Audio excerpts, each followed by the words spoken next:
Live, ladies and gentlemen. Yes, indeed, we are back.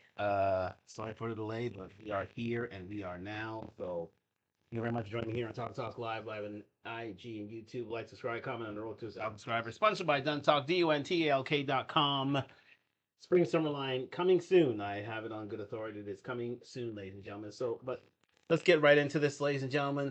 First off, we have a few announcements. Yes, indeed. Hot off the press, we are going to speak about later Akaash Singh's decision to leave the Flagrant podcast, and no doubt is due to his his malbehaved wife, his ill-tempered, malbehaved, uncontrolled wife, who he can't get a hold of, quite simply, and it has cost him a revenue stream that has been quite lucrative from all accounts and intents and purposes. But that is now gone because, quite simply, I'm sure he jumped before he was pushed in this instance with regard to Akaash Singh. Just an aside, shout out to Arsenal, of course, reaching the Champions League final. So it's going to be an Arsenal week. That's why I got the Arsenal hoodie on, reflective of our French heritage, as they say. But yeah, getting back to it. The decision was made, and Andrew Schultz decided to part ways with, or should I say, Akaash Singh decided to part ways with Andrew Schultz, and we are in a new era of the Flagrant podcast. But it was inevitable to happen. But we're gonna focus on that a little later, with the man who can do a victory lap and the number one man in urban media as well, following up on that. And yes, indeed, we are back and we are live here. So we are ready to go, and we're going to start first off with some revelations from yesterday. We were talking about Stefon Diggs and his trial, and and his trial, and some certain nuances about the plaintiff in the case. Let's just get her name once more. I did save it. Wait for it. Oh, I thought I saved it here. No. It's not ready yet. Hold on a second. It should be around here somewhere. Hold on a second. Yes. I believe, yes. I think it's Mila Adams. That's right. I believe it's Mila Adams. So, let's see here. Let's see here. What we got here? The history. Bang, bang. Yes, I think it's Mila Adams. Yes, indeed. And there we go. Here we go. Yes. All right. I believe it's Mila Adams, anyway, ladies and gentlemen. But you can mention it down in the comments. Hold on, I'm gonna get this because I really want to know. Shoot, I saw a lot of videos in this time. Yes, indeed. Nate the lawyer. Now hold on, just here we go.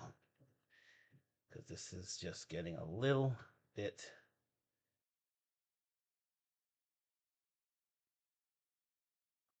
Hold on.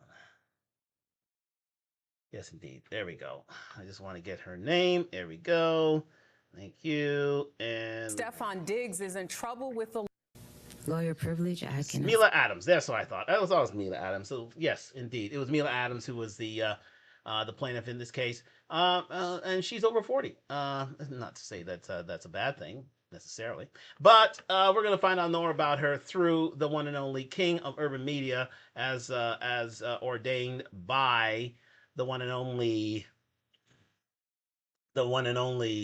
DG Academics, and a friend, ladies and gentlemen. Yes, indeed, the man who's going to be doing the victory lap all night long, and the one who to whom deserves a lot of credit for the Akaash Singh crash out, and that is the one and only Myron Gaines from the Fresh and Fit podcast. Let's get to it right here. Bang, bang. Yes, indeed, there he is. And we're going to split the screens, indeed, and get back to the UBS Tubius. Here we are, ladies and gentlemen. Yes, indeed. So we're ready to go. We're going to first off offer some commentary with regards to Stefon Diggs and Mila Adams. if you don't know, if you forget who Mila Adams is, ladies and gentlemen, from last night, let me just highlight her for you. Here she is. That's Mila Adams. That's Mila Adams, the personal chef and accuser, or should I say, personal chef and the well, yeah, the plaintiff in this matter, and she got roasted on cross-examination, so much so that within 90 minutes they came with a verdict of not guilty on all counts. So let's hear about more about this lady Mila Adams through the king of urban media, that is DJ Academics, and the king of the red pill, quite simply one of the staunch um, pillars of the red pill, that is Byron Gaines. Let's get into it. And at the end of the year, he gave all them bitches a 1099. I thought that was. Let's get back a little bit. Representation in politics. Anytime there's overrepresentation in female politics, you run into problems because women don't govern with the same level of rationale and stoicism that men do. They tend to appeal to emotion, and there's nothing wrong with that. They're very. Stefon Diggs Here we go. had 5 hoes employed working for him. He's dicking them all down, and at the end of the year, he gave all them bitches a 1099. I thought that was a cold piece of work. However, it appeared that it was trouble in paradise, because even though he was paying them money to work for him for some bullshit jobs, like imagine, like the chef literally testified, she sucked his dick, licked his ass, got fucked in the ass multiple times before she ever picked up a fucking skillet. You know what I mean? She's. So, ladies and gentlemen, yes, DJ Academic, DJ Academics coming in hot, ladies and gentlemen. Shots fired at the plaintiff in this matter, Mila Adams. Yes, indeed. It seems that she was she was a personal chef, she was a living chef, but she was a how should I say, a concubine first and a chef second. It seems that certain sexual favors were exchanged between not only Mr. Diggs and Ms. Adams, but also many of the staff who lived in house with Mr. Diggs. A lot of the people who testified on behalf of Mr. Diggs were, well, how shall I say this? Hired help, or should I say, hired hands, hired feet, hired loins, that sort of thing, with regard to Stefon Diggs. So, am I surprised? Hardly not, because this man is a semen demon. He's always been known as a semen demon, and he doesn't really advocate for decontrol, but listen, if you have that sort of money and you can control yourself and govern yourself accordingly and not get into too much trouble, although he does have the 6 kids. Well, let's see, 1, 2, 3, 4, 6 kids. He does have the 6 kids, ladies and gentlemen, unto himself, or thereabouts. It's as long as you can take care of him, it's not going to be a problem. See Nick Cannon. However, that's exactly what Mila Adams was. She was a concubine slash chef. Well, let's see how she took it. Especially when Cardi B arrived on the scene. Said she got hired. Yeah. She got hired based on nothing to do with cooking, right? Yeah. So it comes to this part where a lot of people feel like the reason why he was in a criminal trial is that he did the cardinal sin. He mixed his personal life with work, and ultimately, why she claimed, they had a problem is that she felt like she didn't get paid all the money she deserved. And then supposedly, while they were on good terms, he promised her, he said, hey, I'm going to invest in your business. After she fell out with him, she still wanted him to invest. And that's why she wanted to file criminal charges, and then he almost had to settle. What's your thoughts on... Before we get Byron's thoughts, you heard the rest of the story. It seems that Ms. Adams was promised investment in her business. I think it was a restaurant business of some kind, a catering business, while they were, while she was providing household services in more ways than one. I leave it to you to decide what those services were. But once Cardi B arrived on the scene and they fell out, well, that deal was off. The deal was off the table. But again, Mila Adams still insisted that that Stefon invested in said business. When he thoroughly denied it, of course she came up with these criminal charge of assault, thinking that she can cash in to the tune of $5.9 million. Especially in that one letter, she said, "Oh, it's lawyer-client privilege." No, it's not lawyer-client privilege. You literally wrote the letter to Stefon Diggs, so that lawyer-client privilege is waived at that point. Nonetheless. Nonetheless, yeah, that was her get rich quick scheme, ladies and gentlemen. That what she was banking on. However, it completely backfired when my man said no. He was going to set her for a six-figure sum, but he said, no, no, no, no, no, I'm gonna run this. I'm gonna run this. I'll use those six figures to fight this case and embarrass you. And so he did. Let's continue. Dudes got a lot of money. You put all your girls on payroll. It can be dangerous to some degree. It definitely can be. Especially when you have multiple. And this is the importance of this is why I'm so transparent with women. I tell them, look, I'm gonna have multiple girls. It is what it is. You can accept it or not. Because when you kind of get a girl and you promise her this, you create this premise of I'm gonna be monogamous to you, and then you cheat on her, or she finds out you cheat on her, and you don't keep up with your promise. What I've realized is women don't do well when they Shout take out to L's. Real Brucey Bruce. They don't do well with holding the L from a man. They're used to giving out the L's to men, so when a man gives a woman an L, it's they gotta get blood for that. So do you know the full story? So essentially, which I think this is a story as old as time.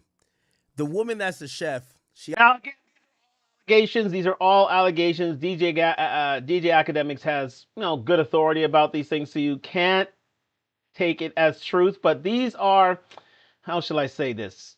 Pretty good allegations, to be fair. They're good allegations, but still allegations nonetheless. Let's continue. Got this BBL. She probably think her shit is hidden. By the way, complete butterface, okay?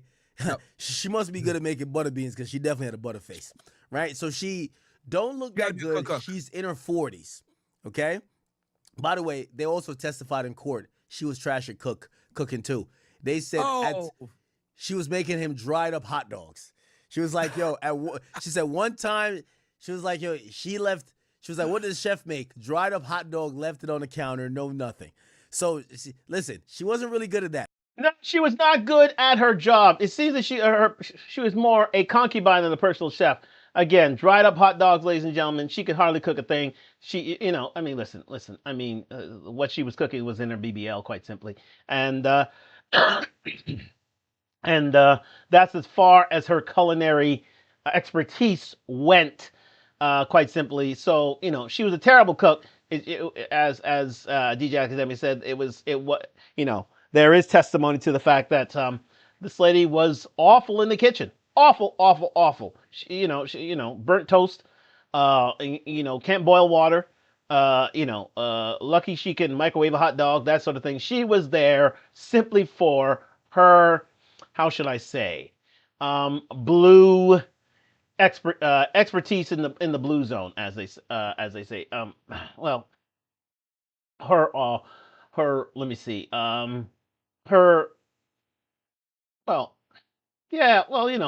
nocturnal conditions and emissions that quite simply gave Stefon a bit of a lift, if you think about during on and off season. Let's continue.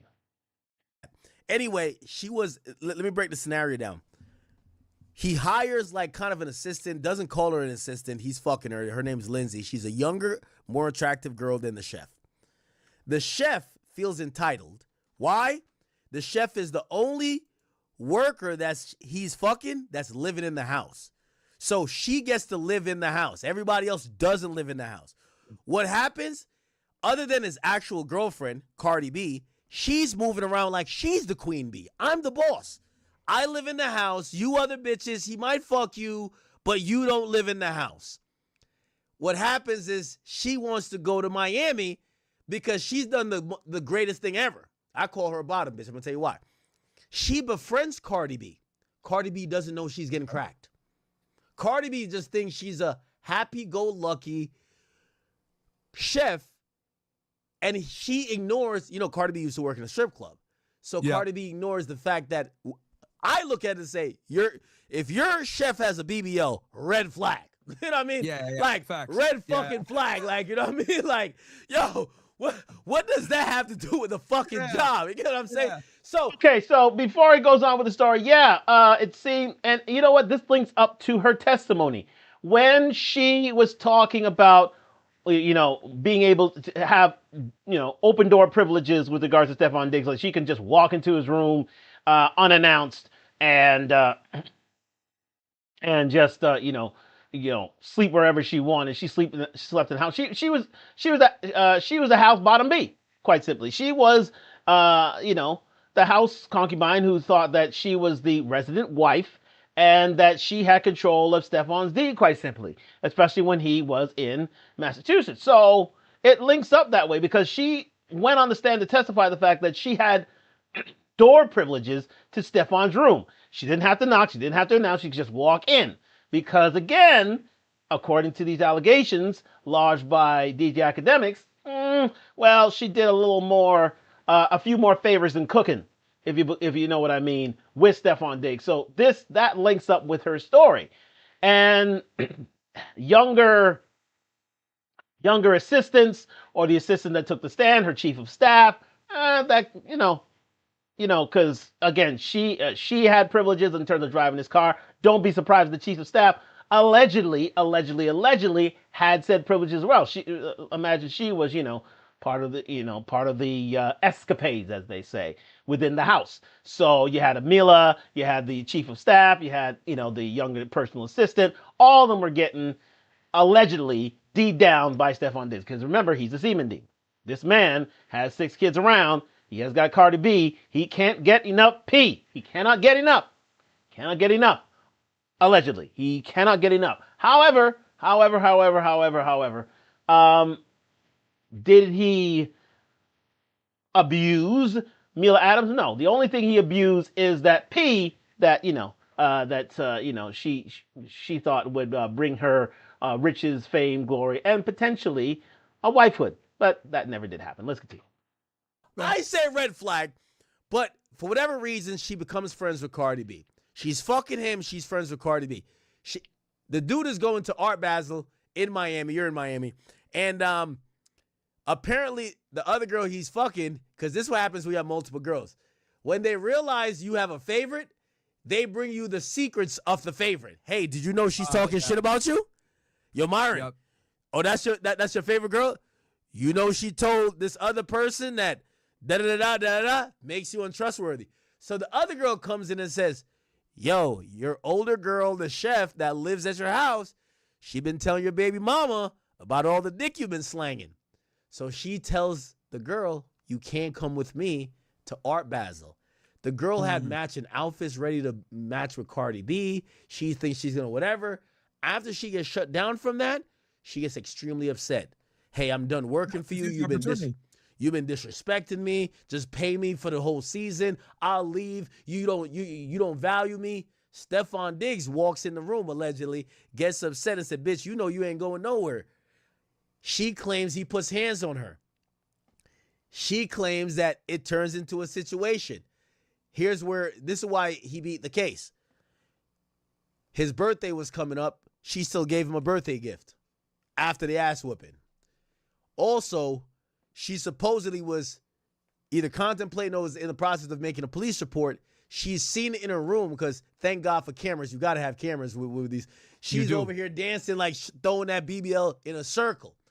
Nothing of her demeanor shows that she was distressed. She was, losing it. If anything, she looks happy. Case, fucking Case fucking dismissed, and that. Here, listen. Let me tell you something about DJ Academics, man. A lot of people don't like him, especially in music industry, because he gets all these secrets, but he's usually accurate. He usually bang on with regards to certain things. So even though these are all allegations from the offset, you can pretty much take it to the bank, whatever he says. So, the fact that she was jealous of the fact that that he didn't take her around Miami when he was on his trip, that he was going to only be there with Cardi B, and the fact that she was upset, and the fact that she wanted to cash out, and the fact that she lodged these assault charges, and she had launched a police report with regards to assault, but yet there are cameras around with seeing her dancing in the room, very happy with her, life choices with regards to, and with regards to her, you know, relationship with Stefon Diggs. It was clear that there was no assault, because if she had assault, she wouldn't go back to work on a repeated basis. She wouldn't be dancing around his house on a repeated basis. She wouldn't be looking happy on a repeated basis, and there was no medical evidence, you know, showing that she was indeed abused. So it was done in 90 minutes, ladies and gentlemen. It was literally done in 90 minutes. So it's just a jilted lover. She thought she was going to get invested. She thought she was the house B. She thought that she, would be the pseudo wife. She thought that, all of her dreams would come through Stefan. It didn't happen. Especially when you launch a suit that, launch a criminal action with damages amounting to minimum, six figures, up to $5.9 million, which was the first letter that she wrote to Stefon Diggs in the first place. Never going to go anywhere. Never was going to see the light of day. So that's where it is. Dismiss. The agent there, or the police officer, or detective who investigated the case, say, yeah, I looked at all the evidence. We didn't see any bruising. Why the hell did they prosecute it? Why did they even take it to court? Because she gave a statement. So they had to do it. Yes, she gave a statement. It's a high-profile case. There was holes in the case. She deleted messages because she didn't want the press to know. Really, I don't know if you ever looked into the A$AP Rocky case. This is the same thing. Yeah. I'll give you the lowdown with the A$AP Rocky case and this case. Yeah, go ahead. Basically, okay, say you're the celebrity. I'm not the celebrity. You do something to me, and essentially, I'm telling you, I'm like, yo, Myron, you're like, you fucked up. You should probably give me $100,000. You're like, man, fuck off. I'm not giving you $100,000. Yep. All right. Yep. Well, now I'm bringing in the police. Yep. Now the police is involved, and I still hit you, and I'm like, listen, this could go away. You have a lot more to lose. I have nothing to lose, Myron. Yep. You should just give me the money or just make it whole. We're good. That's why. AKA Shakedown. That's exactly what Mila Adams was doing here. A$AP Rocky beat his case. The guy literally said to a friend who actually betrayed him and gave the recording to A$AP Rocky, he said, A$AP Rocky got a lot to lose. If he just paid me the money, I'll switch my story. Case dismissed. Yeah. They played the fucking audio. He taped it. So whatever, A$AP must have paid this other guy, like, yo, thank you for snitching on your friend. It's the same thing with this situation. This woman was not really down to prosecute A$AP, not A$AP, but Stefon Diggs. She was down to do whatever. She just wanted to pay out. Yeah, she just wanted to pay out. She got to pay out. So she said, you know what? Let me go ahead. I got nothing to lose. And here's the thing. Like, bro, this is the scary part. Guys got to understand this is an ugly thing. A lot of times, guys, a woman can make an accusation, and that could get you arrested. Like, just her making an accusation, probable cause with no corroborating evidence, bro. With zero corroborating evidence. You might even have exculpatory evidence, and you can still get arrested, bro, for that bullshit. Or, like, they'll open a case, and if it's high profile, they might even make the arrest just so they can get a little bit of clout, or that they don't have to deal with, like, oh, we don't want allegations that this person has money or has some status, and that's the reason why we didn't prosecute. So a lot of times, the police and the attorney's office will prosecute you and arrest you just so they can go ahead and defer to the jury to be like, yeah, there's nothing here, or let the litigation process itself like just take an L, because like they look at it like, yo, you know what? We don't want to deal with the headaches. This is someone's famous. We don't want to be looked at like we're like paid off or whatever, and they'll do it. But like the scary part for people is like, guys, you need to understand, bro. A woman can make an accusation, bro, just because she's pissed off, and you could go to jail off that shit, and it's absolutely nuts with no corroborating evidence.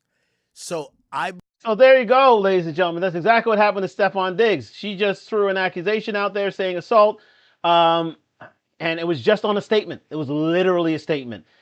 Canceled his $69 million contract. Canceled. Now he's got to go looking for work simply because a woman wanted to get rich. As I said, Me Too never sleeps. Never, ever, ever sleeps. And any athlete can get this. Any athlete. All it is one woman's accusation over another. The NFL doesn't want bad optics. Again, TMZ gets a hold of it, so the law doesn't want a bad off this, so we got to go to trial. We got to do this in an impartial way. And guess what? Stefon's out of his contract with $69 million, 28 guaranteed. Is that fair? Comment down below. Is that fair? Any athlete can get this. It happened to Trevor Bauer, as I've already stated. He can't get back in the MLB right now because a woman accused him of raping her, and it was not true. When Trevor tried to get back in the league, nah, you're barred. Go pitch in Mexico. That's the trouble with Me Too. That's the trouble with believing all women. That's the trouble with this thing, especially with athletes, especially with ladies who are trying to get the come up because they know they're not going to make their money in the lifetime. They know it. So what do? They contrive, they connive in order to get it. And just because she was a concubine, she thought that she was a wife, so therefore she thought she was entitled to a certain cut. And this is where we stand, unfortunately. But it is hoped that Stefon can. He's still a very good wide receiver. It's hoped that he can catch on with another team, but he didn't deserve this. He didn't deserve this at all. Did not deserve this. Believe so. He beat the case as a criminal case. Some people think it's civil. She was also seeking some civil stuff. I don't know if she actually did file a civil case. That hasn't seen the light of day, but she did obviously request money and supposedly. Yeah, she was seeking damages in a criminal case. Yeah, she just wanted to get paid, and that's usually the case. And it's like women don't want to see you punished or thrown in jail. They just want money. Usually in these cases, they just want money. They literally just want your money. They feel entitled to it, which is insane, but still. I'll let it go. Let's continue. She claims, at least she said on the stand, he offered her $100,000. The whole thing with this is that this is a police department. It's Speedy did it. Dedham or something like it's from Massachusetts. Oh, Dedham, Massachusetts. Yeah, I know what that is. Yeah. Suburb of Boston. They had to file this case. I'll tell you why. Because, remember, the cop gets on the stand. Doing Dedham, bro.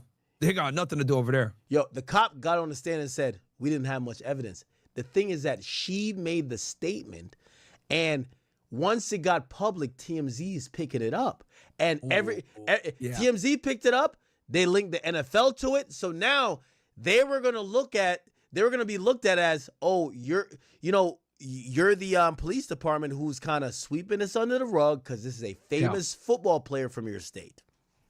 Yep, they had that in that case. And here's the thing with the state that people need to understand: the state has no problem with losing cases. They're not the feds, bro. Like they have no problem with cases getting dismissed, them looking crazy. Like they would rather, and this happens a lot if you look at like a lot of these police shootings. Like, especially if it's like a race thing where it's like a white cop and a black person, like they'll bring the case even if it's a clean shoot because they don't want to deal with the backlash and the media scrutiny and the frenzy. So they'll bring the case, they'll prosecute the case.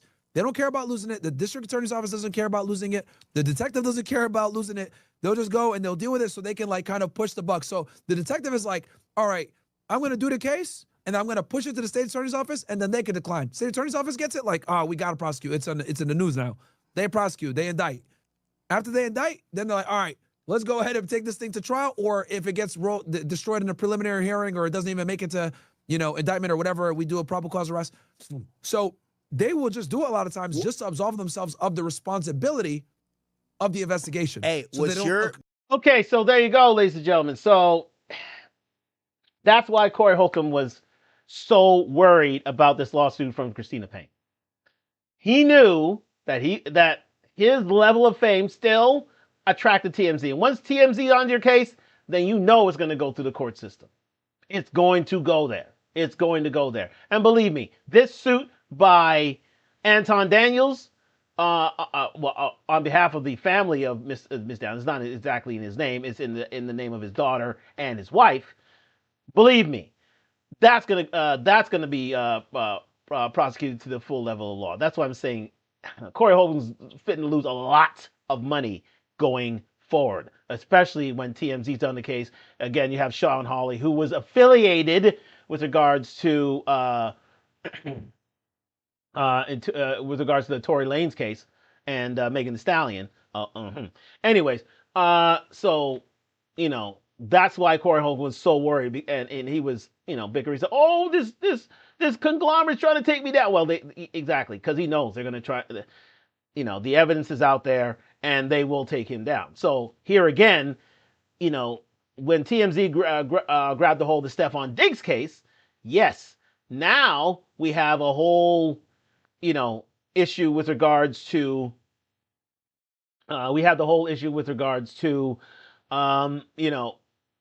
everything being above board and everything being impartial and everything being carried out to the full extent of the law. So therefore we had to get to a grand jury. This had to be rushed into trial. Finally a trial happened, which was relatively speedy. It was a speedy trial for this, and we had what we had. But again, Stefon Diggs had the law on his side. Stefon Diggs had evidence on his side. So therefore, Ms. Mila Adams was made to look like a jackass. Let's continue. Mentioning is the passing the buck thing. By the way, I think I told you this personally. Pass the buck, yeah. But also, I think I said this publicly before. Remember all, they try to bring up like whatever about some girl who accused me of whatever. There is no case. The police looked at, I handed over security footage. I got everything taped. They literally told me this. This is what they literally told me. They told me and my lawyers this. There's nothing there. We can't charge him. He's done nothing. However, this is before it went public. Before it went public, I guarantee. Oh. They said this to my lawyer. They said, academics is a high, whatever. They said, if later on the media finds out about this, because nobody knew about it then, we don't want them to say we gave academics preferential treatment by saying we're not going to prosecute him because there's nothing to prosecute. We're going to put it in front of grand jury. I had a whole meeting with my lawyers about this. They literally said, so how it works where I live, say for sexual assault, if they look at the evidence and they have a panel. So the panel will say, this is law enforcement. They would kind of almost say, all right, we're gonna file charges, right? Because we do know these type of charges can ruin people's life. Yeah. Their panel says, this is law enforcement. There's nothing there on act. There's nothing there. However, because I'm me, they said, we're not going to tell a victim that we're not prosecuting some high-profile guy that later on they go do an interview. Later on, TMZ comes with some shit, and it says, and everyone's looking at us like, why didn't you prosecute academics? So you know what they did? They convened a grand jury. By the grace of God, and thank God, the grand jury said the same thing. But you know what? Yeah. They could blame the grand jury. They could say, exactly. So when people say, well, why didn't y'all indict academics? It wasn't our thing. The grand jury did it. It was people of his peers, and half of the people wouldn't vote that he should be indicted. Yeah. And that's what they'll always do. And here's the thing, so this is what happened. The police department, they were like, all right, we don't want to deal with this shit. They passed the state attorney's office. State attorney's office was like, we don't want to deal with this shit. We're going to convene a grand jury. And then the grand jury got it. They knew it was bullshit the whole time, but they brought it. And then the grand jury's like, we're not going to pass a true bill on this. This is retarded. Why are y'all wasting our time? But they don't realize, like, the state attorney's office and the police department is doing that to what we call in the government CYA, cover your ass. Yep. So if TMZ or any of these dudes pick up the story, they say, get the fuck out of our face. We brought it to grand jury. We convened a grand jury. We went ahead and we did our part. Exactly. And that's crazy that they convene a grand jury. Because let me tell you something, bro. If you weren't you, they would have been like, bro, what the fuck? They would have asked her some more. They would have brought her in for another interview. Are you sure? Blah blah blah. But since it's you, they're like, okay, let's push it to state attorney's office. They told my lawyer, listen, this is I don't want to kind of air out because there is a head prosecutor and like the assistant or the deputy. Sure. So, but it went to the point where they're like, they told me because right around that time, people had tried to break in my house, and I remember the detective kept coming over and it was like, hey, that other thing, it was like, have they told you like you're all good? And I'm like, they haven't told me nothing. And I was like, Deputy detective. Yeah, I was like, yeah. So the detective told me, it was like, yo, bro, you're good for it, but there's a lot of there's a lot of shit going on with it because you're you. Everyone wants to cross their T's, dot their I's, because they want to make sure that later on nobody could say, oh, a police department gave academics some type of privilege.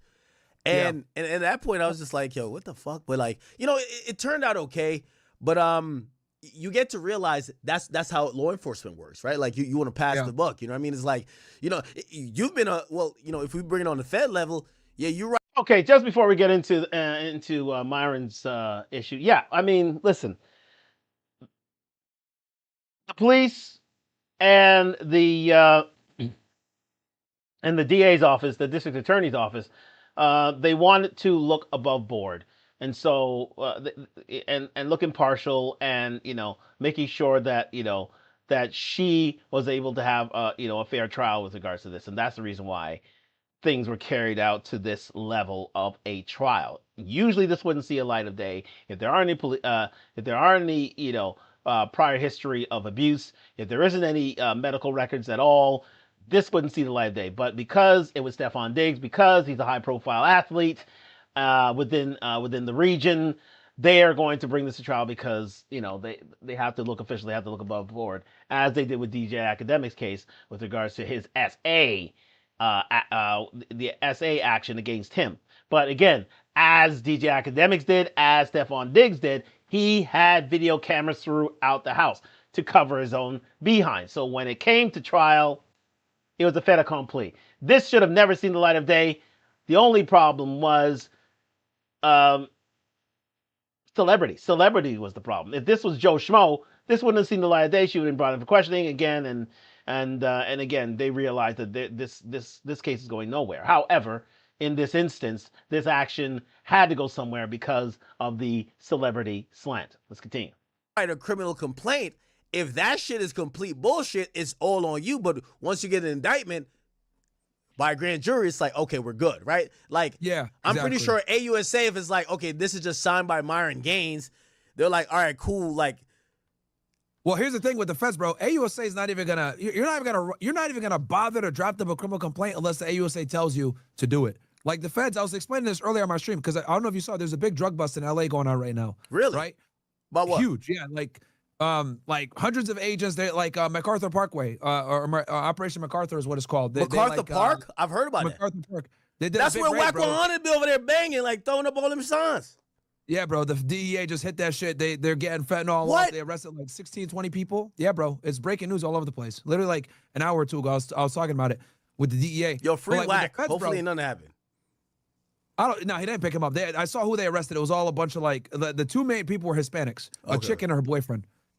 But it wasn't like gang shows. Like it was a drug case. But yeah, like the feds, bro. A lot of people don't notice. They don't have that much power to actually like bring cases forward. Like when I mean the federal agents, it's the AUSA's office that runs everything, bro. They run everything because they have the luxury of taking cases that they want, that they think are sexy, and then the luxury of not taking cases. And this kind of what sucks with the state. A lot of times they'll get some bullshit ass cases and they have to take it or deal with it anyway because of, they deal with everything. So a prosecutor might have a DUI on one side, a murder on another side, an armed robbery over here. So a lot of them are overworked. So they can't work every case to the same level of like, sophistication and, serious intent as like an AUSA can. An AUSA can like work a case for 5-10 years and be cool with it. Like a prosecutor's not. So you're not going to do anything as a federal agent, like especially filing any type of paperwork, like at the legal level, like a criminal complaint or anything. Most agents don't even write their criminal complaints. I want to be honest with you. It's the AUSA that writes it. I wrote my own criminal complaints because I came from the Southwest border and like that was what we did because it was so busy. But most federal agents don't even write their own search warrants or their affidavits in general. It's the prosecutor that writes it all. Hey, I want to bring this up Sorry, chat. Remember, so we are going to get back to Stefon. Sorry, I had to make sure because this is being say Stefon, but that's not how you spell Stefon. I'm a Buffalo Bills fan, so I've known how to spell Stefon for years now. So it's Stefon with one F, not two F. So DJ Academics, if you're watching this, just to let you know. Let's continue. On Diggs stuff later. We'll do breakdown and we'll discuss whatever, bro. Whatever you want to chat about. But while Myron's here, I want to give him like we could get some some quick shoots at him. Hey. Okay, so let's go back here I mean, so that's a little bit of the lowdown with regards to the Stefon Diggs trial. It seems takeaways here. Mila Adams was not a chef, but she was, cooking up something else for Stefon Diggs on a regular basis, and she was a live-in, shall I say, concubine of Stefon Diggs, including many of his staffing that lived within the house and who were part of his staff. So again, Seaman Demon allegedly it's quite fitting of Stefon Diggs. Number two, they had to carry out this trial. In order to look above board, TMZ got wind of it. This is a high-profile athlete, and so they had to go to trial, but it led to the canceling of the contract of Stefon Diggs with the New England Patriots. Also, and also, again, there was a relationship between Stefon Diggs and Mila Adams to a point where he brought her down to Miami, and she befriended Cardi B at the time, even though Cardi B didn't know that they were, that Mila and Stefon were sleeping together. And she thought that she was the number one. She thought she was the bottom B, but she was sadly surprised to a point where she wanted to shake down Stefon Diggs for six figures up to $5.9 million in that opening statement. Diggs said, no, let's take this to trial, and there you have it. So there was a intimate relationship between these two people. However, she thought that her dreams would come through Stefon, and when it didn't, well, she went this criminal action route in order to get money from him because she wanted damages from him for being assaulted, allegedly, but never did happen. So let's go back to about 110. I already got this charted out. Let's get back into here and Akaash again the Akaash Singh fiasco here, and we're gonna let my man do his victory lap once again. And if there's anybody who's the victor in this whole saga, it is the man who was already aforementioned, Myron Gaines, because he's the one who exposed Akaash Singh's relationship to a point where 2 podcasts were canceled. The Main Character podcast and, well, I wouldn't say canceled. Akaash Singh involvement with Flagrant podcast was eventually dismissed, but also the Main Character podcast was canceled simply because a woman opened her mouth and talked about her, well, whorish ways a little too much, whether it was believable or not. Let's continue. Wow, and today it was announced by Andrew Schultz that Akaash will not be returning to the podcast. Actually, don't listen to me. Listen to Andrew. What's up, everybody? Welcome to Flagrant. Schultz here, Alex Media, Marky Gagnon. Miles is back there. Yes, and we're on the West Coast. Thank you, Alex Media, for hosting us in WTF Media Los Angeles studios. Beautiful, lovely. Nice. Don't you guys dare say you like this better. Okay? We spent way too much money on that podcast studio in New York City. But come check out the podcast here if you guys are in town. Now, we got to address the elephant in the room, no pun intended. Okay? As I'm sure you guys are aware, our boy Akaash, he really went through it earlier this year, showed amazing resilience and, selling out Radio City recently, setting records in Toronto, just crushing stand-up around the globe, and literally just like living the dreams that he would tell me about at 2 a.m. when we're eating fucking egg sandwiches at Veselka. So it's been amazing to see, but the experience has put things in perspective for him. And he has made the decision to focus all of his energy on stand-up. He is going to be stepping away from the pod. It is bittersweet. We wish that he did not want to do that. But at the same time, it's very hard not to root for your friend, literally living his dreams. And if he feels he's got to give everything to that, then that's exactly what he's got to do. And we're going to rock with him. We hope you guys continue to rock with him. Go check out the show. We saw the show Radio City. It's phenomenal. You guys should absolutely go check it out. AkaashSingh.com for tickets. So we just wanted to, clear the air. Akaash hasn't been on the pod for a while. We thought it was time that we, talk to you guys about it. Ladies and gentlemen, if that is not a slam dunk for Myron Gaines, I don't know what is. If that's not the ultimate revenge for Myron Gaines, I don't know what is. Not everybody's going to give it to you like that. I've been preach, they already have their, how should I say, their vendetta. I wouldn't say vendetta. Their mortal enemy, Fresh and Fit, so they're not going to speak about it. A lot of people out there aren't going to speak about it, but this, let's face facts here. This is a Myron Gaines slam dunk.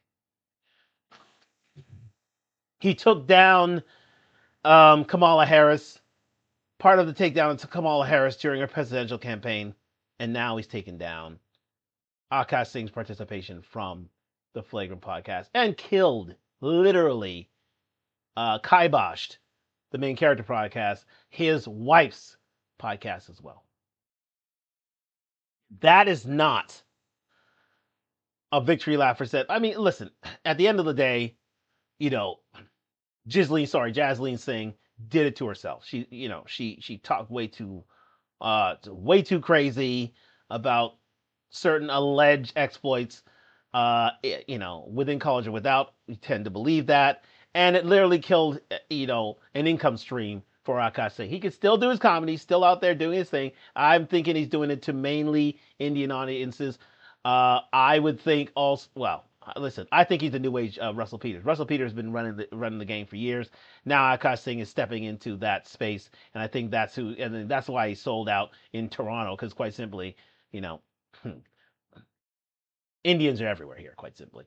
Not to disparage them in any way, shape, or form, but they're everywhere. So when you bring such a show here, you're going to sell out. Listen, Russell Peters did it for years here, and that's the reason why he gained the notoriety he did, so he could take it down the road to different places. It started here. So guess what?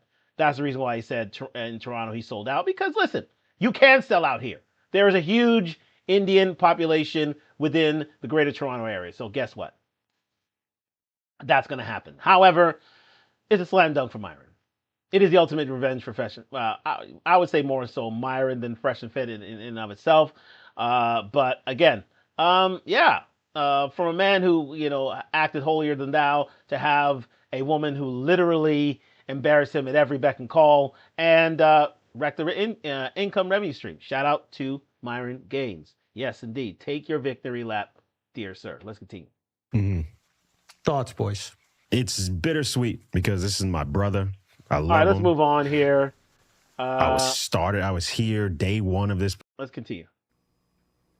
No, this is just odd. I'm gonna be honest with you.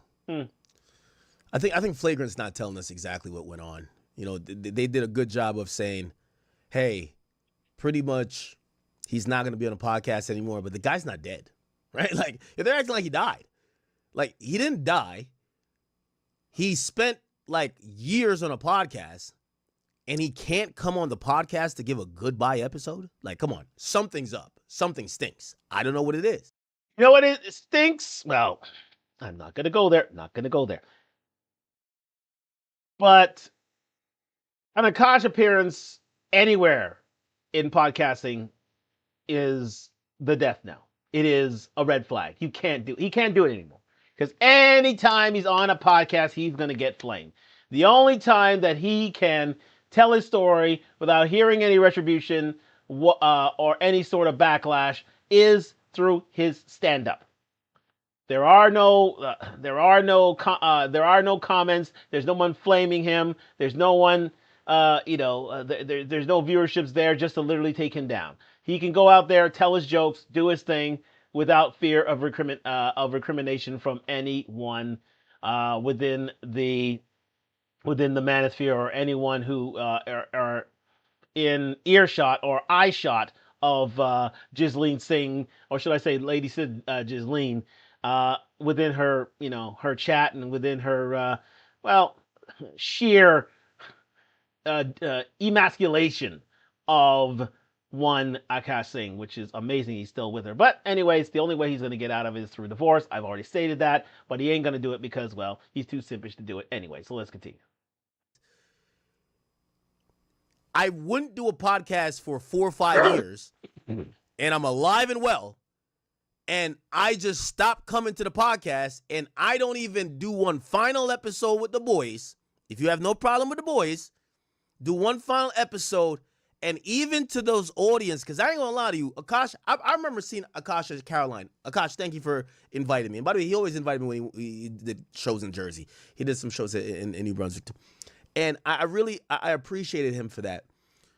But I watched him grind up from like 300 or 400. Well, not me. I didn't go to every show, but I saw when he was doing, was it Caroline's or whatever, like a bunch of nights like in a week. And to watch him do like 7,500 or 8,500, whatever Radio City Hall is, Radio City Music Hall is pretty dope. But just also being honest, it's like, dog, part of the reason you got to that point is because of the podcast. Yep. The podcast has been your promotion engine. The podcast is part of your extended family. I do find it odd that he has disappeared from the podcast and there isn't a goodbye episode. Why not? He's too toxic. That's why. He's too toxic. It's every time he goes on the Flagrant podcast, he gets flamed. He gets literally flamed. Now again, can they take it one more can they deal with it just one more time? Absolutely. I think for old time's sake, sure. Why not? Let him say his goodbye. Let him go bow out with honor. But he was too toxic, man. He was too he was just not he was not welcome on the he was not welcome on the podcast. I think Andrew Schultz said, you know what, you're gonna have to take a sabbatical.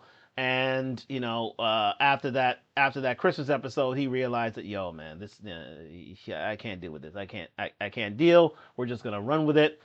He may get a new co-host, may not. But at the end of the day, he just saw the numbers. He said, nah, I gotta be out of this. I gotta be out of this. So he was gone. He was literally gone. So again, that's what we're dealing with. That's what that's what's happening here. But again, let's move forward a bit here. Let's get to the victory lap, ladies and gentlemen. Here we go. Yes, right around here. Yeah, perfect. Yes, indeed. So we're gonna let my man Myron Gaines do his thing, ladies and gentlemen, and let him explain away how he indeed took down the Singh family from podcasting in general, and how he should take a bow, son. Take a bow. Let's continue. I think Andrew gave him the boot, bro, if I'm keeping thousands with you. Nah. Andrew strikes me as a loyal guy. He strikes me as a loyal guy. You're a loyal guy, too. He got you fooled. He got you fooled, bro. He's not loyal at all, bro. You don't... That dude's the biggest snake in the industry, bro. Now, what I think happened is that this saga really... And I hope no creator gets to this point where for you to be prosperous and to appease the people who have supported your career and made you successful means you have to go against what you have done within. You got to go against his household. I think people wanted him to go against his wife, and I think he's choosing his wife. Which was a foolish move because she literally ruined his career, in my opinion. Like, bro, well, we can't say that. He just did Radio City Music Hall, right? Like, I do think he should. The podcast is an amazing engine. If I'm him, I'm not giving that up. But also, I don't think. What nationality is it or ethnicity? Do you know? He's Indian. Okay. I think family and marriage holds a significant distinction where he's not going to be, for him to come back to the podcast is also allowing his co-host, for things to get back to normal, to make his wife the butt of the jokes. Like, she's now the new, I don't know, Aisha Curry or, whatever woman that is kind of like super entitled or kind of getting, and I don't think he would allow that. So I think he made a decision. Nah, you know what? Listen, if I'm going to be a distraction, because I'm not going to take the jokes, I'm getting out of here. Look, man, I get it that they're your friends and everything else like that, but look, Andrew Schultz is the biggest snake in show business. He will say and do whatever he needs to do to move himself ahead. Okay. All right. I caught on to this right away. And let me tell you a story, right? Let me tell you a story. Yeah.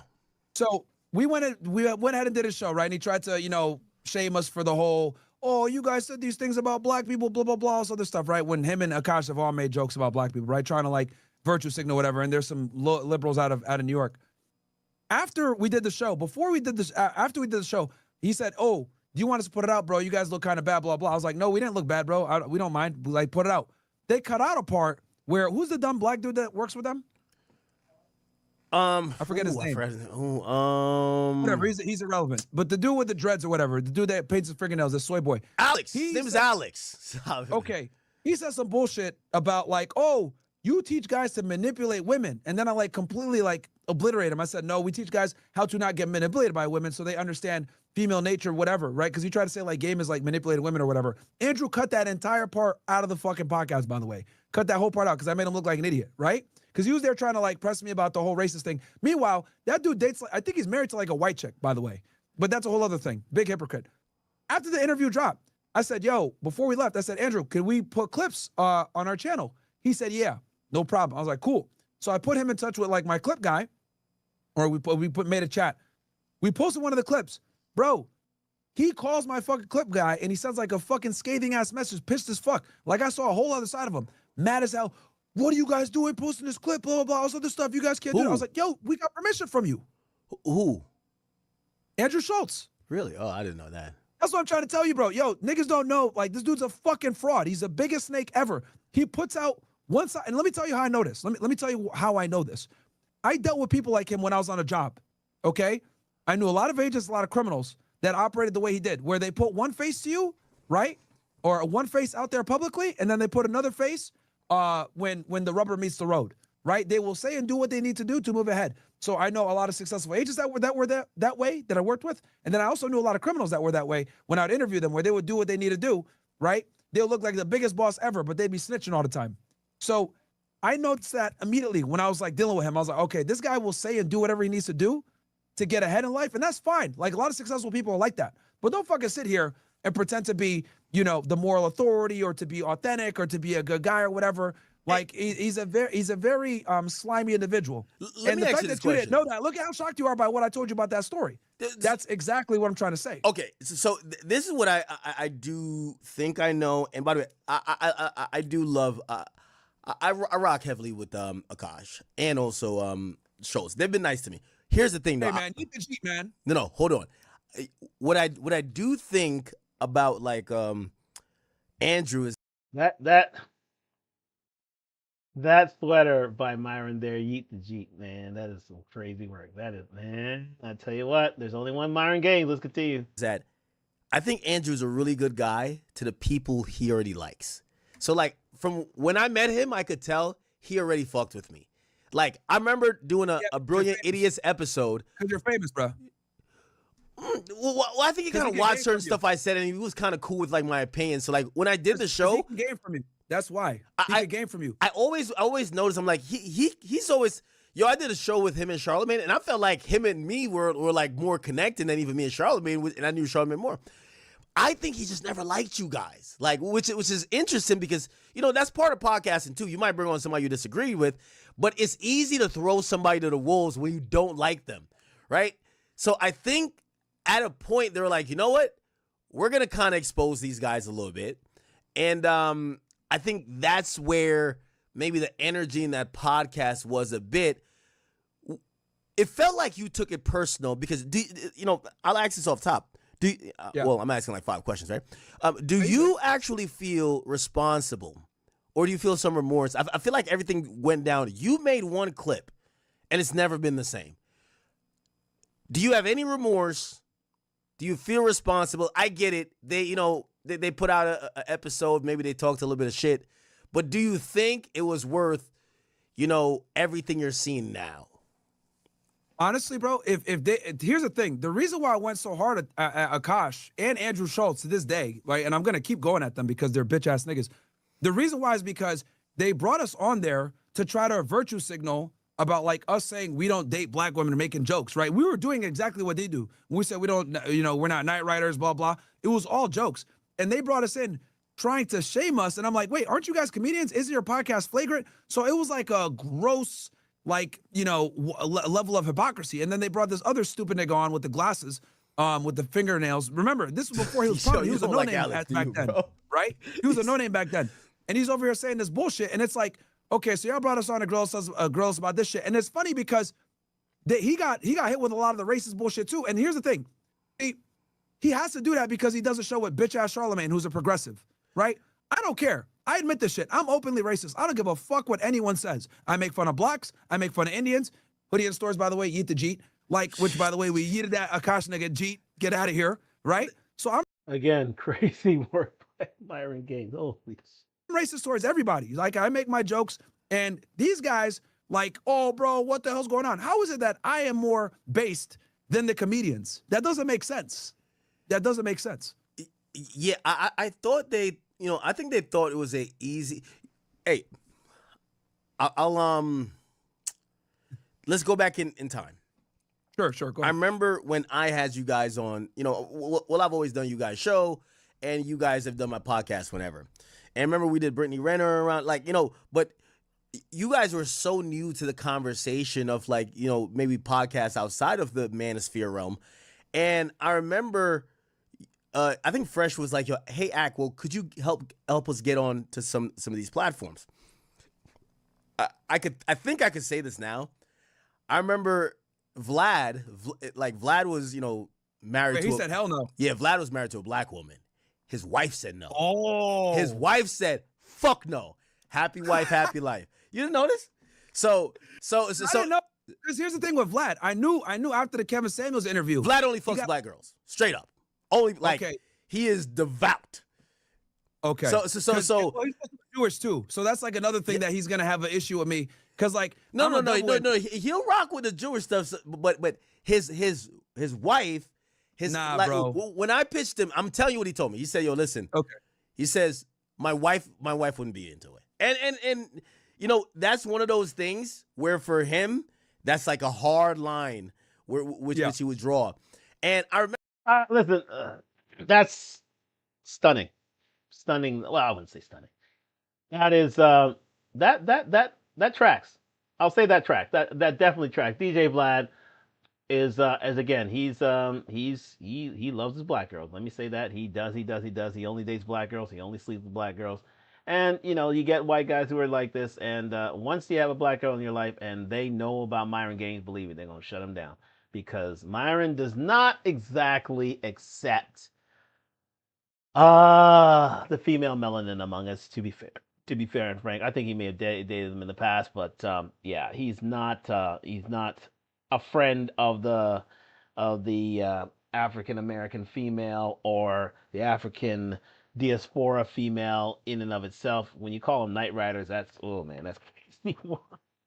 But anyways, yeah, that is again, can't rock with that myself. Gotta say, listen, I love my black women and everything, but Myron has these sort of views. Certain takes he has can be debated, but again, it is crazy work. But again, yeah, you know, as you can see, Myron has been, you know, eliminated from many a podcast because of his views, and yeah, I think that, you know, that's the reason why he has such a fervent fan base with regards to his people. But, you know, in terms of going mainstream, he's basically cooked for that because, again, he has these strident views. Let's continue. Remember, like, well, you know, because I was trying to help Fresh, like, kind of like throw you guys alley-oops to get on other platforms, and a lot of people were kind of like just saying no. And I remember Fresh at one point said, yo, you know, you should like try to help us like get on Flagrant. And I had a relationship with them. And I don't even think I got a chance. So I think Fresh got that by himself. But they hit us up. They hit up Fresh because after the whole backlash with the we don't dabble in the dark, they hit us up to do something. Oh. I think they hit Fresh. But I was shocked, and I was just like, the mere fact that this wasn't like a facilitated thing, this is probably the slam dunk. It's not a hit piece, but it's like, hey, our fan base, we're gonna affirm everything they think of us, make these guys look ridiculous, and for those guys, maybe they feel they could like convert some of our fans. It's one of those like it's like a toxic trade, and once I seen that, a lot of people think like we had both at the time. I remember vividly, we're both right around 400, 500K subscribers. Both of us were growing at the same rate back then. So I looked at that. I'm like, all right, let's see how this goes. And it turned into like so much like hate though.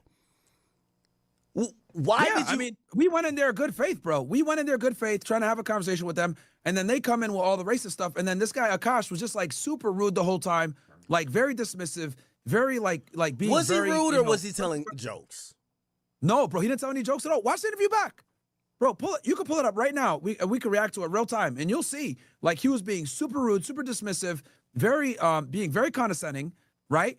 And we're just trying to have a good faith conversation, bro. We were there super respectful. And anyone that watched the interview back now will tell you, like, yo, why are these guys being assholes? Like, and then here's the thing with Andrew, right? Because I knew what it was, because I did it before when I was on a job. He was trying to play the good cop. Akaash was purposely being an asshole. Oh. And the other dude, Alex, and then the other dude, Alex, in the back was chiming in with his stupid comments as well, right? So they were trying to get a rise out of us or get us to apologize, and we didn't. And then what ended up happening was, we talked about how like modern dating has changed. We talked about how guys need to move differently with women, et cetera, et cetera. And it's funny because there's a clip in there, and I posted it.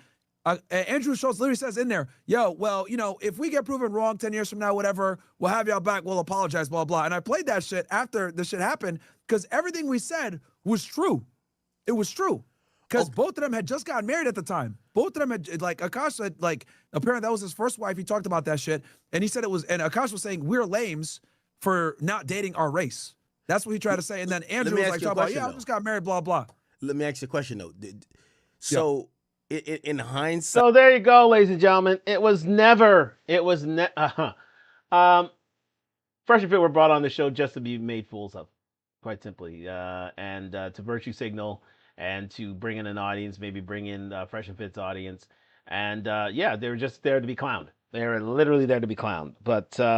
again, the ultimate revenge fell to Myron Gaines in terms of his get back against Akaash himself. Now, Andrew Schultz has been, relatively unscathed, although Myron does take shots at him from time to time. But it was a it was a poisonous pill taken by Akaash that literally cost him his career in terms of podcasting. And I'm sure if he had to do it all over again, he wouldn't go there. Let's continue. With everything, and I know, again, I remember you posted some clips. I don't know if you put the sound effects, but that shit was gold. Perhaps his girl was doing a little bit of a comedy. Did people blow that situation? Because here's the thing too, I often kind of relate what they might have going on to what's that ugly nigga, the ugly football player with the big, he looks like Alien versus Predator. Everybody know who I'm talking about. Chat. All right, everybody tell me his name. Chat's gonna probably, I'm looking at your chat right now too. Chat. Who's that ugly nigga with the big nose? Travis Hunter. You get what I'm saying? Yeah. Everybody was telling him, yo, you shouldn't be, but I could tell, like, people were unhappy for him. He was happy as shit. Whatever. So I guess, like, and by the way, if you guys don't know Myron, like, obviously we bring him on a lot of times. I guess in most recent times for, like, criminal breakdowns, because he is a former law enforcement agent, worked with the feds. But what he does also is he does male self-improvement. He talks about relationship. He's pretty much like, one of the top guys at doing it. Let me ask you this question. So don't you believe, for the Travis Hunters and the Akaash Singhs of the world, where the world sees a problem with their relationship, but they seem happy as fuck? That's what. So I've always said, it's different when the guy is like moping and you could tell like he feels stuck, and you're trying to like give him that pat on the back, like, yo, bro, you're better than this. You could leave. Yo, you're a decently attractive guy. You make some good money. You'll get another girl. That's one thing. However, when you got like a dude who maybe he's getting abused, but he's loving this shit. Like, he's like, yes, like he's salivating. How do you deal with that? Because I think that's Travis Hunter. I've told people leave him alone. Yeah, because they don't know what they're getting into. So, like, the thing is like, well, a lot of guys, their mistake is, like, they're not aware of female nature, and they're not properly prepared to deal with what's going to come. And this is the problem with whores. Whores, I always She's not a whore, though. No, his girl was. His girl. No, his girl wasn't a whore. No, hold on. Oh, bro, she was a huge 304, bro. No. Huge 304. Okay, Yeah, bro, okay. there's, like, Now we videos can that debate, came Mara. We'll after. debate a little bit. She's not a whore, but I do think that how he described her sexually in her demeanor was much more. He described her as some type of saint. No, she seems like a regular girl, but I don't think she fucked a bunch of dudes, honestly. I really don't. But here's the thing. When you soapbox, you better have the perfect one on your arm. Bro, there's like lots of video and images of her doing some 304 shit. And again, like I said before, the biggest fear, right? Well, the biggest thing that like guys like mess up with is they're not able to identify a girl that's like not girlfriend material. They wipe that girl up and then they get put in a precarious situation later on because hoes will ruin your life. We all know this. That's Promiscuous women are terrible people. They will ruin your life if you don't know what you're doing. And as a guy that has money and status, she's obviously selling purity. She's selling, oh, I'm a good girl, blah, blah. Meanwhile, she's really a 304. So he doesn't know what he's getting into. It's like he's going into the slaughterhouse and he doesn't know he's about to get into the slaughterhouse. So that's why he was so happy because he's like, oh my God, I got a bad chick or whatever. Probably the hottest girl he's ever been with, right? He's an ugly nigga. It is what it is. But what ends up happening is like he doesn't realize, he doesn't know his actual value, that he could go get a girl that's not a 304 because he just came into the status, just came into his money. So he doesn't know his own worth. I've always said a woman's biggest weapon is you not understanding your worth. That's like her biggest superpower is you not understanding your superpowers, which is you can replace her way faster than she can replace you if you got your shit together. And a lot of guys that just come into some money or some status don't learn that until it's too late. Okay. So, Yeah, clearly this was a listen with regards to Akaash, typical Indian guy, unfortunately. There are those who there are not. They tend to be from the Caribbean, but when you're talking about India, these guys aren't getting much, if any, NEP at much of any times. Well, and that's just the way it is, ladies and gentlemen. They're not very well subscribed. They're probably the lowest in terms of attractiveness in terms of males, and anything, and that's why they tend to be homogeneous in terms of their relationships. And these men tend not to date around. They tend not to to shag around, quite simply. And once they get one, they're gonna hold on to it like it's their last dollar, quite simply. And this is, with regard to Jasleen and her prior and her past, he didn't care. Excuse me. Akaash didn't care about her past. All he saw was her beauty. All that he saw, that he had a trophy wife on his arm, allegedly, and that's if he got treated like dirt, he got treated like dirt. He's never had a woman like this in his life, so he's going to worship her until the day he dies. If he needs anything paid for, done, it is done. He didn't want to vet. He didn't want to do anything, and he's finally getting some solid P, regular P that he doesn't want to deal with. Oh, that's his wife. So again, he can't really say that's his wife. So he's getting it regularly at home. He doesn't want and any sort of slings and arrows that she has suffered or any reputation that she may have. He's willing to look away from that simply because this is his first. This is his. This is his first and probably his best time for it. And those with an abundance mindset wouldn't be acting like this, of course. But in this instance, definitely. Akaash Singh doesn't want to let Jasleen Singh go, even though she is behaving very, very, very badly and embarrassing at every beck and turn, and literally controlling the relationship, and wouldn't let him kiss her in public.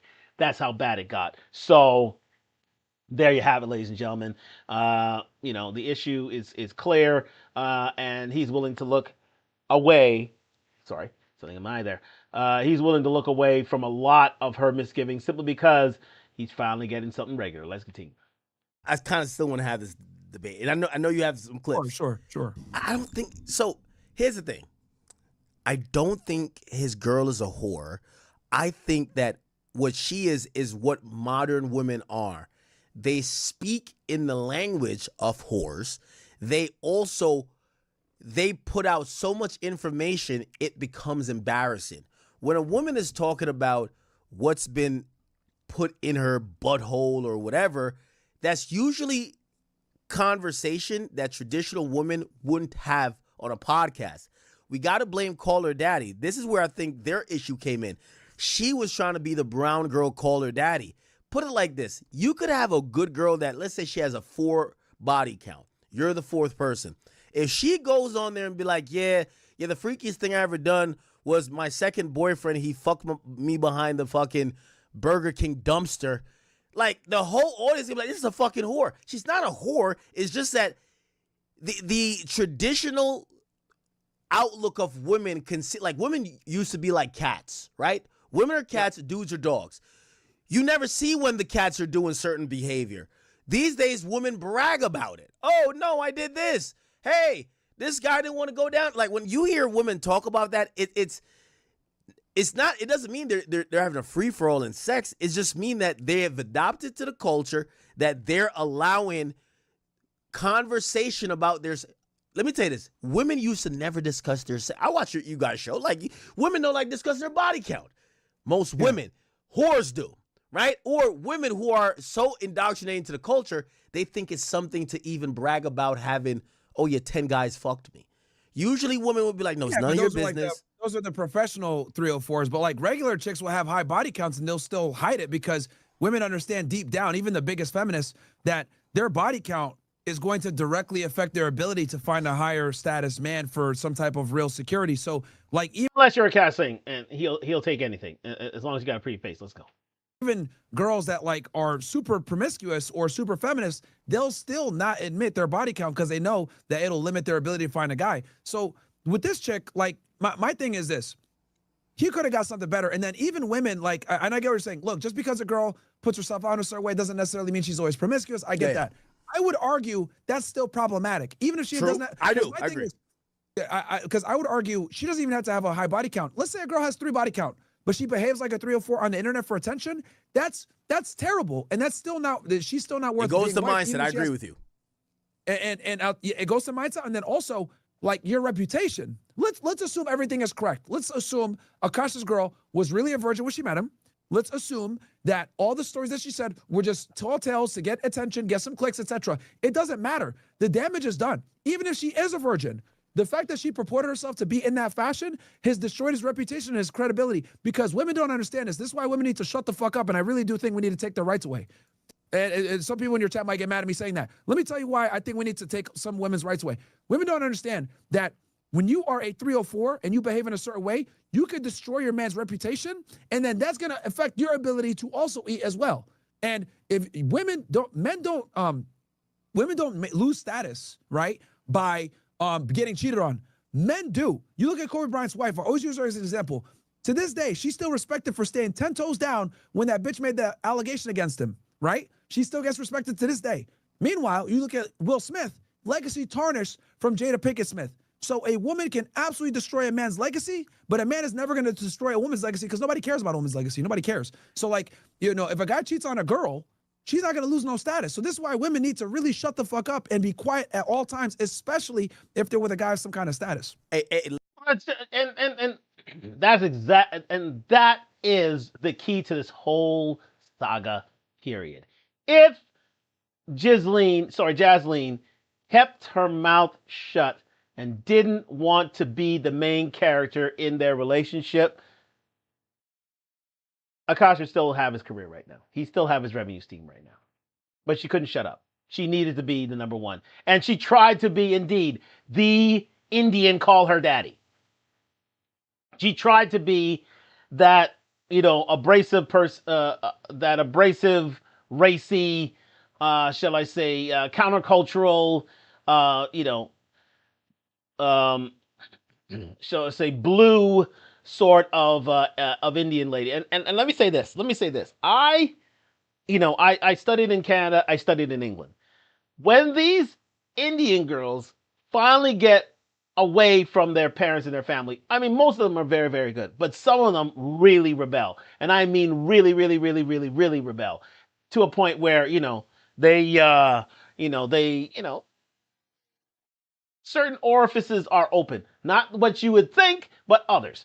And I've been privy to this myself, and it's because they know once that those 4 or 5 years are over, they have their degree and they're in their career, it's lockdown season because they got their man and that's that. They're not going to do it. So that's why when you hear of, either alleged or not, Jasleen Singh talking about her college years and how much freedom she had and, and her having, these sort of exploits with men, which I totally believe happened. It did happen. You're never going to get that chance again. And she wanted to parlay that towards a podcast at the behest of Akaash himself. But it backfired. It backfired badly. And it made not only it made her look bad, it basically canceled her show within 6 months. Within a few months, she couldn't podcast anymore because of these terrible takes and her wanting to sleep with her co-host.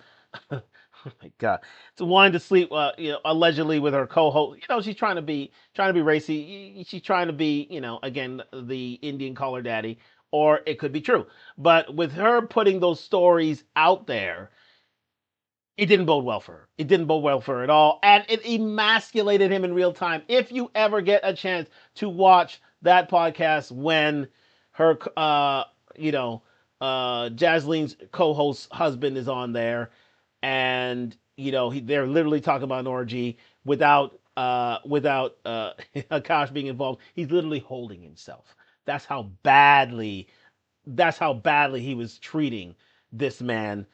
In front of his face, playing in front of his face, and he did nothing about it. He just sat there and took it. I mean, but again, this is what he wanted. He finally got a woman in his life that that actually took him seriously. That's actually taken his money. Actually canceled one of his revenue streams, but he's gonna do it anyway because, he doesn't have an abundance mindset. Let's continue. Let me ask you this question. So. I think we could possibly agree to disagree, or maybe we think there's a nuance, maybe opinion of the is she a whore thing. I don't think she's a whore necessarily, but and I appreciate giving another perspective, by the way, because this is good. Like, it's important to get these ideas challenged, so I appreciate this. No, of course, so I don't necessarily think she's a whore, but I definitely think this, and I think a lot of men, and I've been there, and I always say when I talk about women, she might not be a whore. That's the scary part. Akash's wife might not be a whore. Yeah, no. But here's the but the damage is done. Okay, see what I mean? But it goes into this next realm. And if anyone heard me speak about this, I constantly kept using this one thing. And I keep saying, because there's this guy, like, I was watching all the channels talk about it. I like when I hear you talk about it, certain people, but there's these other channels. I don't even know these guys, but they covered it a lot. And I was just like, I've never seen these guys like they're talking textbook shit, but I don't know how they really deal with stuff. So I use myself, and I say when I'm giving my opinion, I'm not giving my opinion like I'm some perfect person. You guys know my life, you know what I've been through, and I could try to adjust to certain stuff. I'll throw myself in the mix as I ask you this question. How do you deal with a woman, right? Maybe or maybe not, she's a whore or not, right? Let's say maybe, she might say some stuff that's problematic or she may be really a whore. But what it turns into is this bigger issue. How does a man deal with a woman that's embarrassing him? I've been there. A woman's embarrassing me. And Akaash, I think, is there because that's what she did. I don't think she's a whore, but she embarrassed him to the point that the men who listen to him now look at him differently, and his comedy and his podcasting, anytime I think he was in a pickle, he couldn't talk about relationships no more. That's one of the reasons he probably had to leave. His girl embarrassed him so much, as soon as he would talk about somebody else's relationship, I guarantee the comment section would be like, shut the fuck up. Yeah. How do you deal with the woman who maybe she's not fucking everybody, but she's actively embarrassing you? Maybe, and we could get into if she knows she's doing it or she's doing it unwittingly. What's your opinion? My opinion is she's got to be divorced. She's got to be cut off. She's got to be gone. She's got to be gone. The minute you have a woman embarrassing you to a certain extent, it's over. It's over. She doesn't respect you. She doesn't like you. She doesn't want the best for you. She's got to go. So it depends. So if she's embarrassing him by little bro and him or whatever, that can be handled. You just tell her shut the fuck up one time. What do you mean little bro? Like if she's like, constantly undermining you, or she's like trying to correct you or whatever, because women do this dumb shit sometimes, and they'll do it publicly, right? That could be corrected just like, hey, shut the fuck up. Yeah, the tabloids might get mad. Oh, that's misogynistic, whatever. But, you kind of assert right there, hey, shut the hell up. Now, when she's like embarrassing you by being a 304, bro, that's really bad, especially depending on the niche that you're in. But even if you're like a soy boy liberal progressive, right? Or you're like, in comedy, right? Like a field that doesn't necessarily matter so much with like your personal relationship, whatever, you still lose a lot of credibility because like with men, right? We care about like the person's background, right? Like for example, when I come on your show, even though there's a bunch of niggas that get mad in the chat, oh, Byron's a racist, blah, blah, they shut the fuck up when I talk about true crime because I know what I'm talking about. So they understand, even though they might not like me, they might not like what I say about, black women every now and then or Jews or whatever. They'll respect the fact that like, okay, though I don't like this guy, I will listen to what he has to say about this topic because he understands this topic because he did it for a while. Or if I talk about foreign policy, okay, this guy knows this, so I'll listen to it, even though I hate this nigga. Women, right? Like men are able to understand like this hierarchy, dominance-based hierarchies, and we're able to understand merit. Women don't really understand that shit. So with men, if you go ahead and you lose credibility, especially like with your woman, something like that, a lot of guys aren't going to take you seriously because it's like, bro, you don't even know got your shit together. We're not going to take you seriously because men care a lot about results and if someone's authentic. I got something for you. So, yeah. And I think this is a cultural thing, and I've seen her do this, right? Okay.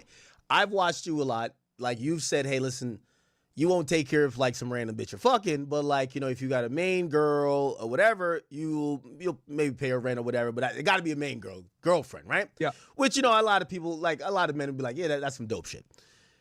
Imagine if your main girl, because this is what Akaash Wipes was doing, right? Imagine if the main girl was publicly saying, yeah, Myron, he paid my bills. Girls, y'all need a guy to pay your bills. And she's basically then bragging about the things you do for her financially to fit in the culture that I call it shade room culture, where it's all about my guy buys me this, he spoils me, I'm the princess. But now your woman is being loud and boisterous to the world saying, yo, he gives me a credit card, all I do is swipe. And again, maybe she's completely obedient when she's around you, but publicly she's trying to get her shit off by saying, yo, he gave me a credit card, I swipe, he pays all my bills, and if you girls ain't getting that, you need to step it up. What would you do? I would tell her to shut the fuck up. And I would tell her you can only brag like that with me saying it. Like if I tell you, hey, tell them how I treat you, and then she could talk her shit. But other than that, like, shut up. Because I truly do believe, bro, the more women talk, the more it can hurt you as a man. Because women, like, are dumb. They don't think before they speak a lot of times. And a lot of times when they say stuff, it can just only hurt you, or people are going to try to construe in a way that can hurt you. So I'm a firm believer that women are supposed to be seen and not be heard. And I think there's a reason why this has been a famous saying for so long, right? There's a famous saying in Spanish. They say it down here in Miami. The quieter you are, the prettier you are. Somebody probably could say it in the chat. The quieter you are, the prettier you are. And then you have the other quote, like, women are to be seen and not be heard. Like, I'm a firm believer that women need to shut the hell up in most situations because they talk too much and they say dumb shit. So if your girl said, hey, the very minimum woman's got to have your back. She can't be embarrassing you in public.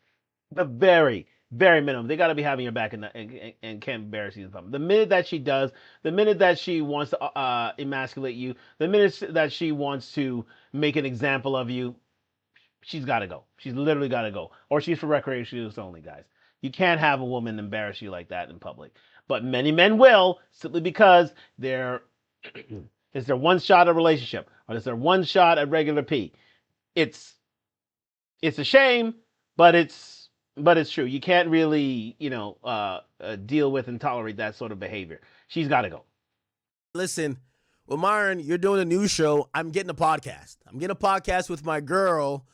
And these days, people want to hear the woman's perspective. By the way, that is a lucrative type of thing. I laugh at her and I say, nobody wants to hear the woman's perspective. You guys are retarded. Your points are not invalid. Bro, female podcasts are trash. Let's be honest, bro. Yo, let's be honest. Nobody listens to some female opinions. Nobody cares about female opinions. These women. You know what? To a certain extent, Caller Daddy is the epitome of that. All people do go on that show is just talk about their experiences, their intimate experience. That's it. That's literally it. That's what Caller Daddy's all about. Yeah, hate on men and talk about sex. That's it. That's basically what Caller Daddy is. And it's been getting rave reviews for women talking about, that sort of experience. Other than that, it's not exactly intelligent father. It's not exactly a host. I mean, you can swap the host out with anybody else, and they can do the same thing. She's not notable in any way, shape, or form, quite simply. And yeah, I mean, I don't know how Kamala Harris hooked up with her in order to help her campaign, but quite simply, it was, it's not the best, not the most erudite of shows, to be fair. Are stupid. Even Call Her Daddy. That's like their top shit, and that's brain rot content. Nobody gives a fuck about female opinions. Bro, there's a reason why you're the number one nigga in hip-hop. And all the dudes that are in top hip-hop commentators are men. All the top podcasters are men. Because men have to actually grind and be able to be charismatic, charming, be able to command an audience, be able to know what they're talking about. They have to have some structure of information. Like you right now, you have a music, catalog in your mind, right? That probably rivals like a computer damn near. But you're good at what you do, and that's why you're able to comment on it, and you can talk about it with your eyes closed. Women can't do that shit because women are not held to the same level of expectation of excellency like we are. Like they can just have some tits and be fine. This is why female streamers do so bad. They suck. Every single female streamer, fucking garbage, trash. Nobody wants to watch that shit. They're stupid. Wait, hey, by the way, little side note, we'll kind of jump onto this topic. Yeah. Drew, you could make this another clip if you want. Hey, I seen you cover it. What did you think about the I was gonna react to that. So it's been this huge thing. I call it mainstream streamer beef and stuff. So yeah. Okay, we're gonna end it right here, ladies and gentlemen. They're gonna go into other beefs as well, but there it is, ladies and gentlemen. You just heard from the man Myron Gaines, the man who, literally started the whole Akaash Singh controversy, Jasleen Singh controversy that basically canceled 2 participations on podcasts, and so we're gonna go back to the full camera here, and yeah, listen, love him or hate him, Myron Gaines won that battle in spades, ladies and gentlemen, and they've been made to pay, so much so that they have to look for new income revenue streams. And I would say Akaash can't come back on any regular podcasting from here for the next 5 to 6 years, quite simply. He can't do it. He can't live this down. And Myron received the ultimate revenge for that. And shout out to DJ Academics for bringing Myron on. Myron is a very fiery character, a very divisive character. I rock with him, but a lot of people don't. But again, that's their opinion. They're entitled to it. But yeah, you got to give Myron his due. I know Aber and Preach covered this, and he said, but they failed to give Myron his just due simply because, well, they're mortal enemies, quite simply. And a lot of podcasters doing the same thing, but it was through Myron that we've got this whole thing was set off, and you gotta give Myron his credit where that credit is due. We're gonna leave it here tonight, folks. Thank you very much for rocking with me for the last 3 days here on Talk Talk Live. Talk Live minutes are coming up in the interim, but I will be back next week with another round of shows as it goes, ladies and gentlemen. I'm gonna get down with this fourth quarter here, the OKC Thunder and the Los Angeles Lakers. It looks like it's a really good game here. It looks like it's game 2. So I'm going to get down with that, have a quick bite to eat, and then get ready for the next week. But we'll be back next week, probably Thursday, if not Friday night. So we're going to take a week off here, but we'll be back here on Talk Talk Live. Talk Talk Live minutes will be released this week, so look forward to that. But thank you very much for joining me here on Talk Talk Live at IG and YouTube. Like, subscribe, comment on the road to 1,000 subscribers. We're going to say goodnight to us here on IG, and we're going to say goodnight here on YouTube. Thanks very much for joining me on Arsenal Week, ladies and gentlemen. Arsenal Week on Talk Talk Live. Yes, indeed. My boys, they're doing it. They're heading to the European final May 30th. Can't wait. But sponsored by Duntalk, DUNTALK.com. And we're going to get out of here, ladies and gentlemen. Shout out to Myron. Shout out to DJ Academics. And shout out to Stefon Diggs. Good on you for, proving that, Me Too